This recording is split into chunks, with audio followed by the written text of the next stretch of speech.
നമസ്കാരം. പ്രധാന വാർത്തകൾ.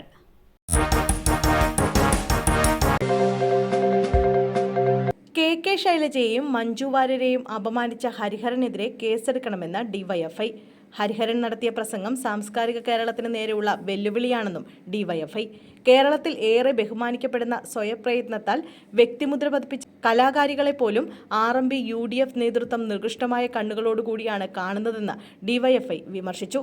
മര്യാദയുടെ സകല സീമകളും ലംഘിച്ച് ഒരു തെരഞ്ഞെടുപ്പ് കാലം വടകരയിൽ വർഗീയ സ്ത്രീവിരുദ്ധ ശക്തികളുടെ കൂത്തരങ്ങാക്കി മാറ്റിയ UDF ജാള്യത മറിക്കാനായി നടത്തിയ പരിപാടി പോലും അതിലേറെ സ്ത്രീവിരുദ്ധ സമ്മേളനമായാണ് അവസാനിച്ചതെന്നും ഡിവൈഎഫ്ഐ ആരോപിച്ചു. വിവാഹ വീട്ടിലെ ദീപാലങ്കാര ജോലിക്കിടെ ഷോക്കേറ്റ് യുവാവിന് ദാരുണാന്ത്യം. വിവാഹ വീട്ടിലെ ദീപാലങ്കൃത പണിക്കിടെ യുവാവ് ഷോക്കേറ്റ് മരിച്ചു. തിരുമറ്റിക്കോട് കളത്തിലായിൽപ്പടി വിപിനാണ് മരിച്ചത്. 30 വയസ്സായിരുന്നു. വീടിന് സമീപത്തെ വീട്ടിൽ ജോലി ചെയ്യുന്നതിനിടെ ശനിയാഴ്ച പകൽ 4ഓടെയാണ് അപകടമുണ്ടായത്. ഉടൻ തൃശൂർ മെഡിക്കൽ കോളേജ് ആശുപത്രിയിൽ എത്തിച്ചെങ്കിലും മരിച്ചു.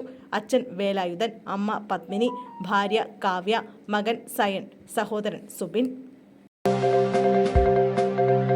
KSRTC ബസിനടിയിൽപ്പെട്ട് യുവാവ് തൽക്ഷണം മരിച്ചു.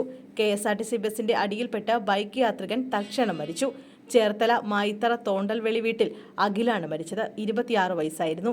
കഴിഞ്ഞ രാത്രിയിൽ എരമല്ലൂർ കാഞ്ഞിരത്തെങ്കിൽ ക്ഷേത്രത്തിന് സമീപത്തായിരുന്നു അപകടം. എറണാകുളത്ത് നിന്ന് തെങ്കാശിയിലേക്ക് പോവുകയായിരുന്ന KSRTC ഫാസ്റ്റ് പാസഞ്ചർ ബസിനടിയിൽപ്പെട്ട ഇയാളുടെ ദേഹത്തുകൂടി ബസ് കയറിയിറങ്ങിയാണ് അപകടമുണ്ടായത്. അരൂരിലെ സ്വകാര്യ കമ്പനിയിലെ ജോലി കഴിഞ്ഞ് വീട്ടിലേക്ക് മടങ്ങുമ്പോഴായിരുന്നു അപകടം. സിന്ധു അജിക്കുട്ടൻ ദമ്പതികളുടെ മകനാണ്. നിഖിൽ സഹോദരനാണ്. മൃതദേഹം അരുക്കുറ്റി ആശുപത്രിയിൽ സൂക്ഷിച്ചിരിക്കുകയാണ്. ആസിഡ് ബോൾ ആക്രമണം, കുട്ടിക്ക് ഗുരുതര പൊള്ളൽ, പിതാവ് അറസ്റ്റിൽ. കാസർഗോഡ് ചിറ്റാരിക്കലിൽ ഭാര്യയ്ക്കും മകനും നേരെ ആസിഡ് ബോൾ ആക്രമണം നടത്തിയ പിതാവ് അറസ്റ്റിൽ. PV സുരേന്ദ്രനാഥാണ് അറസ്റ്റിലായത്. പൊള്ളലേറ്റ മകൻ PV സിദ്ധുനാഥിനെ പരിയാരം മെഡിക്കൽ കോളേജ് ആശുപത്രിയിൽ പ്രവേശിപ്പിച്ചു. ഭാര്യ ആശ ഓടി മാറിയതിനാൽ പൊള്ളലേൽക്കാതെ രക്ഷപ്പെട്ടു.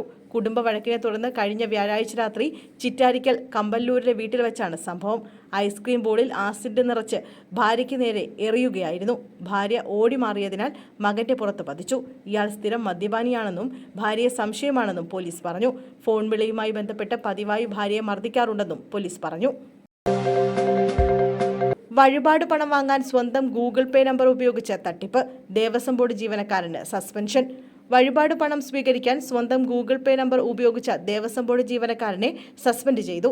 കളമശ്ശേരി ക്ഷേത്രത്തിലെ ദേവസ്വം ഓഫീസറായിരുന്ന V സന്തോഷിനെതിരെയാണ് നടപടി. കുളശ്ശേരി ക്ഷേത്രത്തിലെ ബോർഡിൽ സ്വന്തം ഫോൺ നമ്പർ എഴുതി പ്രദർശിപ്പിച്ച് സന്തോഷ് തട്ടിപ്പ് നടത്തിയെന്നാണ് കണ്ടെത്തൽ. ഈ ഫോൺ നമ്പർ വഴി വഴിപാട് പണം സ്വീകരിച്ചെന്ന് ദേവസ്വം ബോർഡിന്റെ വിജിലൻസ് സംഘം കണ്ടെത്തി. ഇത്തരത്തിൽ സ്വീകരിക്കുന്ന പണം ദേവസ്വം ബോർഡിലേക്ക് അടയ്ക്കാറില്ലായിരുന്നു.